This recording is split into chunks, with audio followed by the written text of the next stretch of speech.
Okay, here's part 2 of chapter 23. We're going to take an assessment-based approach to our um, abdominal pain patient. We're going to assume the problem is potentially life-threatening. Taking into consideration abdominal pain lasting longer than 6 hours, regardless of what the intensity is, it can be lowered pain, a low pain level. It's still considered a medical emergency. They are surgical candidates for having abdominal pain uh, persisting for 6 hours. So we want to assess the patient with abdominal urgency for signs of shock. And we're looking for low blood pressure, syncope, um, pale, cool, clammy skin associated with that abdominal pain. All that can mean that the patient has something very, very serious and persistent going on. So we want to palpate the least painful area of the abdomen first. Um, Movement of the diaphragm may increase abdominal pain, causing the patient to have shallow breathing. So we want to allow the patient to assume a position of comfort during their transport. So with all this taken into effect, what we want to do, what do you think how we should manage this patient? What's something that your management priorities would be as far as if they're not wanting to breathe with a normal tidal volume and a normal respiratory effort? If it's hurting them to breathe, they may not be getting the oxygen they need, so we really need to take a look at that airway. Everything starts with your scene size up, right? So we're going to take our standard precautions. Considering the patient may be vomiting, abdominal pain, we're not really sure what our etiology would be. I would definitely recommend to have some type of mask shield or goggles, some type of barrier to protect from projectile vomiting. You want to look for your mechanism of injury, look for indications of bleeding, vomiting, or any medications that they may be using to relieve their abdominal pain. Make sure you get your clues from your scene. After our scene size up, of course, we're moving on to the primary assessment. We want to form our general impression of our patient. Patients with abdominal pain may assume a guarded position. They generally appear ill. They normally have their knees drawn up and hands clenched over their abdomen, so they'll be guarding. Then we want to make sure we have an open airway. Be very alert for vomiting, because due to the positioning of your patient, we may have to protect that airway. If ventilations are inadequate, we want to assist them with that. And moving right through our primary assessment, we want to check our circulation. So we're checking for a pulse and what our rate and rhythm and quality of it is. Also, we want to look at our skin color, our temperature, and condition. Shock is only one indicator that this could be something serious going on. A patient with an acute abdomen should be categorized as a high priority transport and a critical patient if they meet any of the criteria, such as having a poor general appearance, if the patient's unresponsive, if they are responsive but not following commands, have any of the signs of shock, to include hypotension, a narrowed pulse pressure, tachycardia, pale cool skin, or if they're experiencing severe pain in the abdomen that is unremedied with anything. And again, this is just reiterating here, rolling through your primary assessment. These patients are going to be categorized as high priority if they have any of those that I was talking about.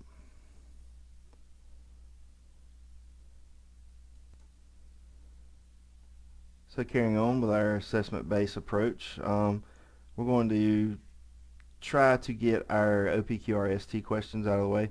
If your patient is responsive, get the history first. If your patient's unresponsive or has some type of altered mental status and they can't respond appropriately, get your history after you get your physical exam and vitals, and try to gather information from family or bystanders. So we want to ask, our onset, provocation, quality, radiation, severity, and time questions. Find out if the patient has any allergies, if they have a past history of any kind of abdominal problems. What did the patient last to eat or drink? What was their last oral intake? We also want to find out if there's been any acute changes in the patient's appetite. Have they started a new diet? Have they maybe been trying to change some of their eating habits? What was the color of the patient's last stools? As gross as it sounds, a lot of people will go in the bathroom, freak out after they see something weird in the toilet, and also save it for you when you get there. So if that is actually made available to you for you to see, take a look and see what it looks like and make note of it. Find out if the patient's had any difficulty urinating, and what was the patient doing when all of this started. If you have, another licensed partner with you and another EMT on scene, a physical exam can be conducted and baseline vital signs can be obtained by one EMT while the other EMT is collecting the history. Make sure that you inspect the abdomen. You want to palpate the abdomen in all four quadrants and begin palpating with the least painful area. So we don't want to start on the most painful part where the patient's complaining of pain, because that may foul up your assessment, because your patient has now, you've put your patient in pain, and now we don't have a reliable indicator that where we can figure out a pertinent negative where they have a negative painful palpation in another quadrant. So you also want to make note of any kind of involuntary guarding. Involuntary guarding is going to be an abdominal wall muscle contraction that the patient can't control, and it's resulting from the peritoneum being inflamed and irritated. When you go to palpate the abdomen, it should be soft and non-tender, so it should be pretty pliable. We use a lot of the descriptor of supple in documentation a lot of times. You want to assess for the voluntary guarding and involuntary guarding. Voluntary guarding would be the patient is conscious and they try to shield the affected part of the abdomen away from you. Also, if the abdomen is rigid, it has any rigidity to it, you definitely want to make note of where that is. You want to palpate for masses. Feel if you feel anything out of place, anything that feels rock hard, and anything that is pulsatile. If you feel a pulse in something, don't palpate it again. Just make note of where it's at. Also, make sure that you get a good set of vital signs and be on the lookout for signs of shock. It's very important to recognize the contracted abdominal muscles and proceed as if there is an acute abdomen suspected. Acute abdomen just means that we have irritation in the abdominal cavity that has been irritated by blood or contents leaking into it. Respiratory rate may be increased and breathing may be shallow due to the pain in the abdominal wall from the respiratory process. Alright, we're on the lookout for tenderness to palpation, anxiety, fear, guarded position, rapid shallow breathing, or rapid pulse. Pay special attention to your blood pressure and heart rate. Decreased blood pressure, increased heart rate. We're looking for indicators of shock here with a acute abdomen. We can have blood pressure changes from pain or shock. Severe abdominal pain activates the sympathetic nervous system. This can cause the heart rate to rise, the respiratory rate to rise, and the blood pressure, and can cause the skin to become pale, cool, and clammy. They can actually be mistakenly interpreted as indications of hypovolemia. These patients will also present with nausea, vomiting, diarrhea, abdominal rigidity regarding the distended abdomen, and sometimes fever and chills. If the patient is burping or has a lot of flatulence, that is important too. Make sure you note any kind of changes in the bowel habits or urinary habits. If they've exhibited previous signs and symptoms of shock or any signs of internal bleeding, those are important as well. In infants and children who suspect an acute abdominal emergency, if they have any tenderness regarding to palpation when you do your exam, don't waste time doing extensive exams on scene or palpating prior to initiating transport. Get these patients to definitive care. So some of the interventions that we look at here, number one, of course, is going to be keep that airway patent. Be alert to vomiting. If a patient is vomiting due to abdominal pain or some type of abdominal emergency, there's always the risk for aspiration. So we want to keep that airway patent and have suction handy. Let's make sure we place the patient in a comfortable position. If we don't allow for that patient to get comfortable position and we perpetuate the painful experience, that patient has a tendency, like we said earlier, to have the sympathetic nervous system response, and it could actually potentiate our symptoms and make them worse. So we want to maintain an SpO2 of 94% or greater.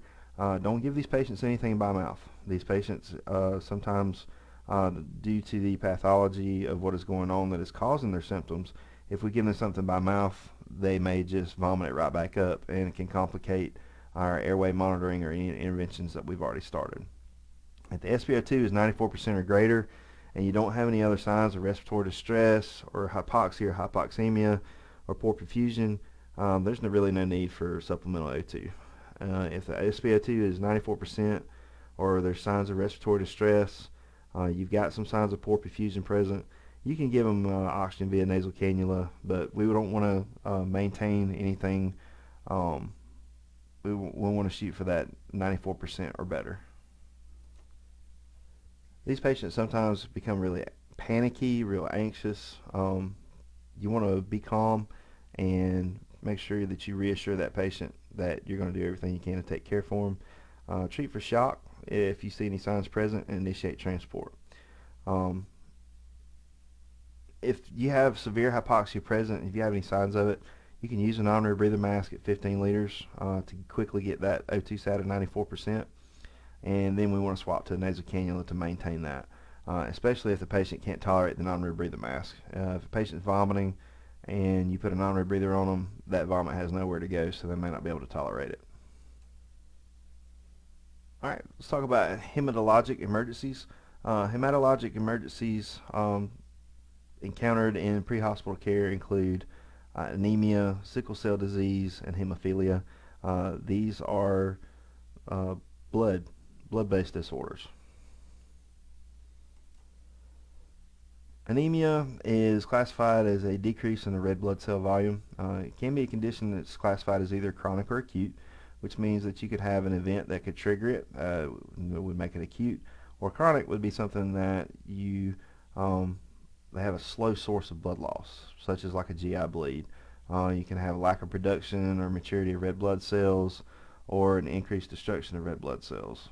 Sometimes there's a issue with the structure of the hemoglobin on the surface of the red blood cell that decreases its affinity in the bloodstream.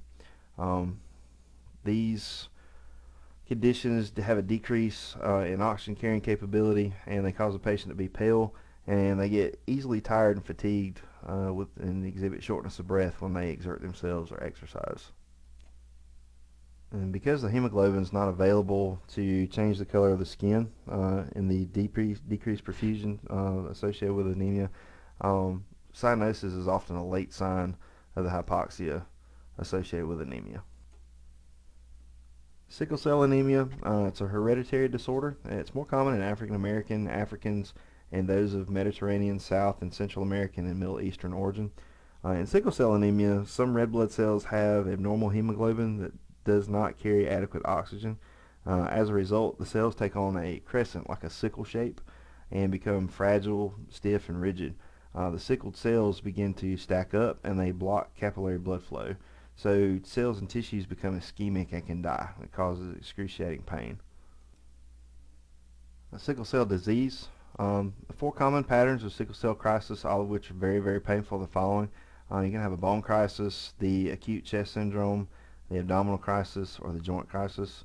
There are many consequences of sickle cell anemia, including damage to organs, stroke, and infections, but almost all sickle cell patients develop at some point kidney damage in their lifetime.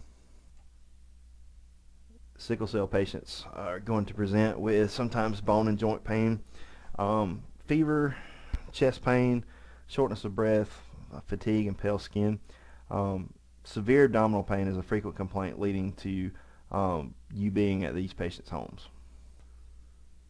Some more signs and symptoms of sickle cell crisis. You're going to end up with priapism, which would be an unexplained erection in the male population, male patients. You're going to have jaundice, tachycardia, ulcers on the lower legs, sudden blindness in one eye, excessive thirst, frequent urination. It could also cause shortness of breath, lightheadedness, and fatigue. As with every other patient, your emergency care for them, you're going to maintain adequate airway breathing and circulation and maintain adequate oxygenation. Emergency care for these patients is mainly supportive. So we're going to be supportive of our symptoms and get this patient to definitive care. Hemophilia, disease process that is categorized as a impaired blood clotting factor. Missing clotting factor must be restored by infusion. What's normally considered minor bleeding can be an emergency in hemophiliacs. Actually, I know a couple of hemophiliacs, and I mean things that are insignificant like bumping your shin on a uh, trailer hitch can end up being a life-threatening emergency for them. You want to use normal methods to control bleeding, but be aware that bleeding control is way more difficult. These patients will bleed a lot more than you would anticipate. And when you think you have it stopped, you need to recheck because it does take a significant amount of time for these patients to stop bleeding due to a missing clot factor. Gynecologic emergencies. Gynecology is a study that deals with the female reproductive system. Signs and symptoms can include abdominal pain, vaginal bleeding, or abnormal discharge. And you can have some of these conditions that end up being life-threatening. Um, what are some gynecological conditions that can lead to life-threatening emergencies that you think? All right, before we start talking about the emergencies, I really want to break down and start talking about some of the reproductive structures and functions of the female reproductive system. The vagina functions as the birth canal during childbirth. The ovaries are the primary sex glands. The fallopian tubes extend from near each of the ovaries to the uterus, and the endometrium is sloughed off during menses or the menstrual period. Um, Fertilization of the egg in reproduction normally occurs in the fallopian tubes in the uterus. The uterus is the pear-shaped muscular organ that provides an appropriate site for egg implantation and fetal development during pregnancy. And the female reproductive system is composed of the external genitalia and internal organs and structures. The female external genitalia, also referred to as the vulva, consists of vascular tissues called the perineum, mons pubis, labia, and clitoris. The internal organs of the female reproductive system are the vagina, uterus, ovaries, and fallopian tubes. Here's a list of some of the gynecologic conditions that may cause abdominal pain or bleeding. Sexual assault, vaginal bleeding, dysmenorrhea, primarily from menstruation, ovarian cyst, endometritis, endometriosis, pelvic inflammatory disease, and sexually transmitted diseases. These conditions either have medical or traumatic causes. They can result in life-threatening complications if they are not treated appropriately or immediately. Okay, victims of sexual assault. You want to follow your local protocols for reporting sexual assault immediately. Um, Sexual assault has physical and psychological effects that include a lot of different things. Um, you need to pay special attention to the patient's physical and emotional needs, but also have concerns for the legal aspects of it as well. Some of the physical effects would be, of course, the traumatic injury. You can have genital rectal swelling, bleeding, pain. The patient can end up with a sexually transmitted disease or an inadvertent pregnancy. It's important to provide emergency care that addresses both physical and emotional needs of these patients. As with the physical effects, you also have the psychological effects. These patients will often exhibit anxiety, depression, fear, inappropriate feelings of guilt. They feel like it's their fault that it happened. They can have recurrent flashbacks or nightmares of the events that transpired. These patients sometimes will, over time, become emotionally withdrawn, have numbness to certain situations, and just have a high or low threshold and become very, very ill. It's very important that these victims of sexual assault become evaluated at the hospital and that any evidence related to the crime is preserved the best you can. Um, Here's some of the guidelines that you want to follow. Um, don't allow the patient to change clothes. Don't let them bathe, comb, or clean any part of the body. They gather evidence from all of that, from the clothes that were worn, from the skin, from hair. Don't let them wipe anything off. Don't cut any holes or make any tears in the clothing. Transport them as they are. Don't touch or change the crime scene. Try not to move anything around. Minimize your footprint there. Don't touch what you don't need to touch. Any wounds, don't clean them. Don't pour any irrigation agents on these wounds. You may wash away evidence inadvertently. If any clothing does have to be removed in order for the patient care, make sure that you put it in a evidence bag and bring it with you. Do not examine the genital area unless there is a life-threatening hemorrhage. Minor bleeding can be absorbed by a pad. Make sure all bloody articles are collected and transported with the patient. When dealing with these patients, be non-judgmental. Um, Provide a safe environment. Make them feel safe. Give them confidence in your abilities. Respect their confidentiality and privacy, and only ask questions that are pertinent to patient care. Don't touch the patient without their consent or unnecessarily, and give these patients respect and respect their wishes and privacy. Get vitals and evaluate any associated injuries that could have occurred. Vaginal bleeding from non-traumatic causes. Bleeding may be related to menses or to an associated medical problem. The most common cause for vaginal bleeding is spontaneous abortion. Women of childbearing age, of course, are most at risk for a spontaneous abortion. However, menopausal women can also become pregnant and experience spontaneous abortions. Some of your signs and symptoms of spontaneous abortion include lower abdominal or pelvic pain, abdominal tenderness, vaginal bleeding, rapid pulse, and signs and symptoms of shock. Also, when you're treating a female that's complaining of abdominal pain, I learned early on, if they're of childbearing age and they have abdominal pain, they're pregnant until they prove me otherwise. So always treat these patients with a suspicion of them being pregnant. Regardless of the cause, vaginal hemorrhage can be life-threatening and should be treated as an emergency. Menstrual pain. Strong uterine cramping that causes severe pain during menstruation is called dysmenorrhea. Dysmenorrhea is normally caused by hormone imbalances. Occasionally a patient experiences abdominopelvic pain in the middle of their menstrual cycle. This pain is called Mittelschmerz. It's German for middle pain. It's caused by irritation of the peritoneum by the small amount of bleeding associated with the rupture of ovarian tissue that occurs with release of the mature ovum. Ovarian cysts are fluid-filled sacs that form on the ovary. Signs and symptoms include unilateral abdominopelvic pain, abdominal tenderness, vaginal bleeding, and pain during sexual intercourse or bowel movements. Most cysts are asymptomatic, but sometimes they rupture, twist, or break open and can cause excruciating pain. Endometritis. Endometritis is inflammation of the endometrium. It's commonly caused by infection.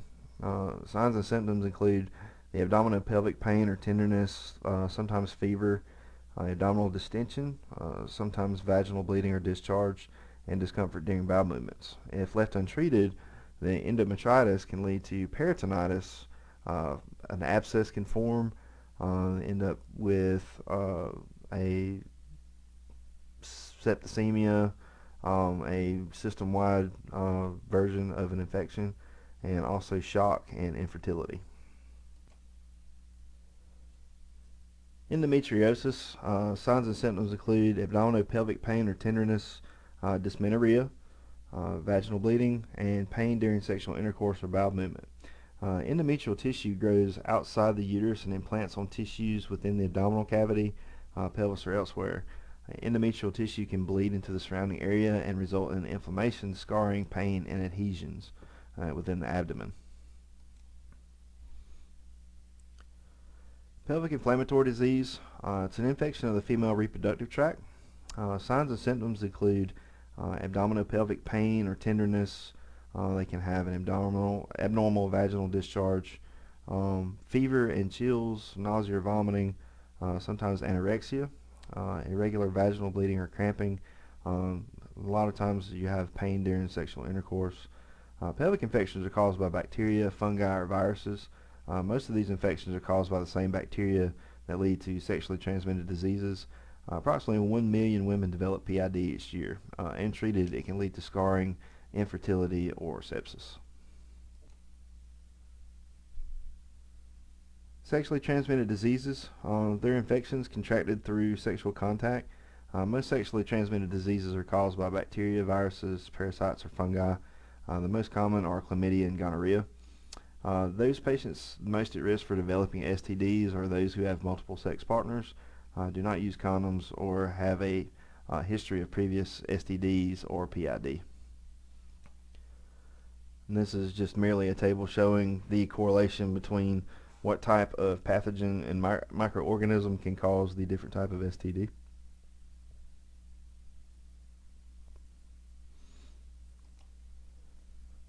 Looking at signs and symptoms or STDs, they can present with abdominal pelvic pain or tenderness, and abnormal vaginal discharge, nausea, vomiting, fever, chills, irregular vaginal bleeding or cramping, sometimes pain upon sexual intercourse or urination, itching, redness or swelling of the genitals, or lesions or ulcers noted in the genital area.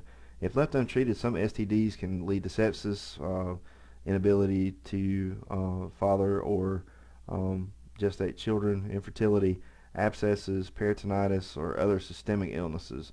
And it's very important to note that the patient and the patient's sexual partner should receive treatment for these conditions.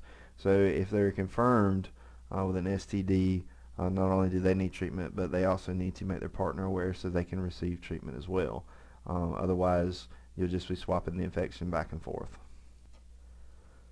So, taking the assessment-based approach to managing and assessing the gynecologic emergent patient, number one, we're going to take standard precautions, determine their nature of illness or mechanism of injury. If it appears to be a crime scene, of course we want to contact law enforcement.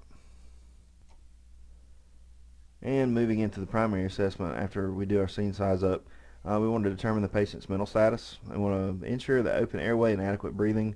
Administer oxygen to maintain an SpO2 of 94% or greater.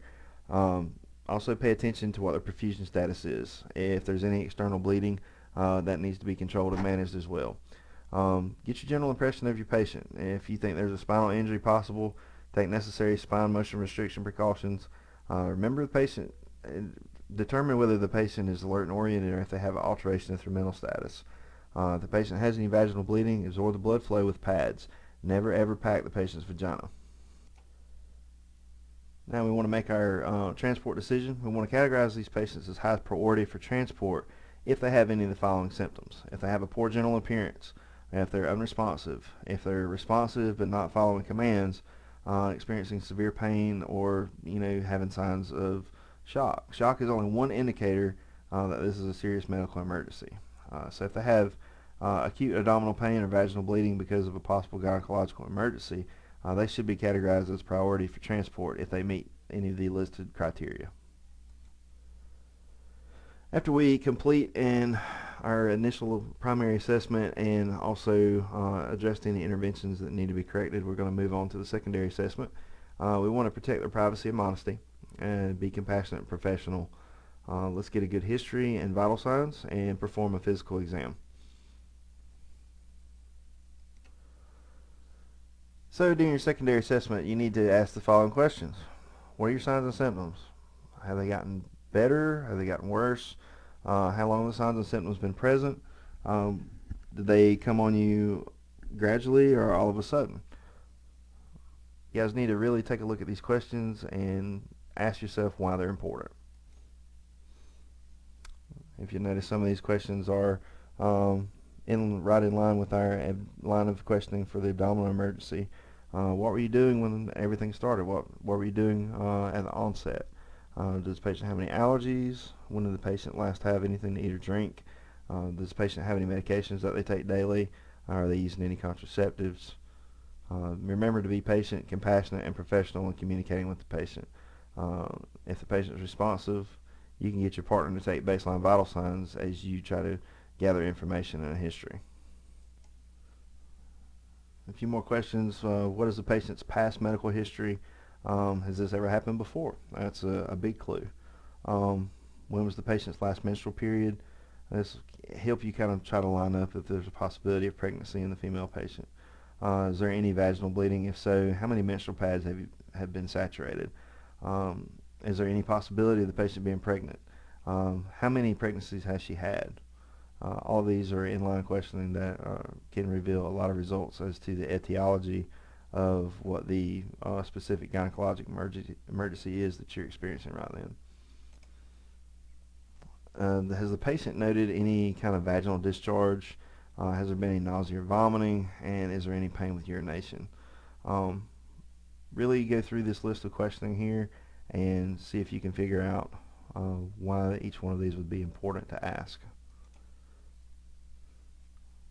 Looking at some of our signs and symptoms: vaginal discharge or pain, abdominal pelvic pain or tenderness, nausea, vomiting, fever, chills, genital itching, redness, swelling, signs of shock. Some signs and symptoms could include syncope, irregular vaginal bleeding or cramping, and pain during intercourse urination. Signs and symptoms associated with a gynecologic emergency vary depending on what the cause is. Abdominal pelvic pain and vaginal bleeding are two of the most common signs and symptoms associated with gynecological emergency. Moving on to the physical exam for your secondary assessment, you want to make sure that you are able to examine the abdomen, ask if they've had any kind of vaginal bleeding, if they've noticed any clots or any passage of tissue, and get a good set of baseline vital signs. If there's any vaginal bleeding, use a vaginal pad to absorb the blood and take any tissues with you to the hospital. Document the number of pads that the patient saturates. Emergency care for these patients: if trauma is involved, consider spine motion restriction. Of course, we're going to maintain a patent airway, maintain the oxygenation of the patient remains adequate, control any external bleeding, and we want to place the patient in a comfortable position. We also want to keep these patients calm and reassure them, be supportive and non-judgmental, and let's get quick and efficient transport, and also consider ALS intercept based on your protocols and your signs and symptoms that you find. And that's going to conclude part 2, guys. And ladies, I will pick up with part 3 in the next video.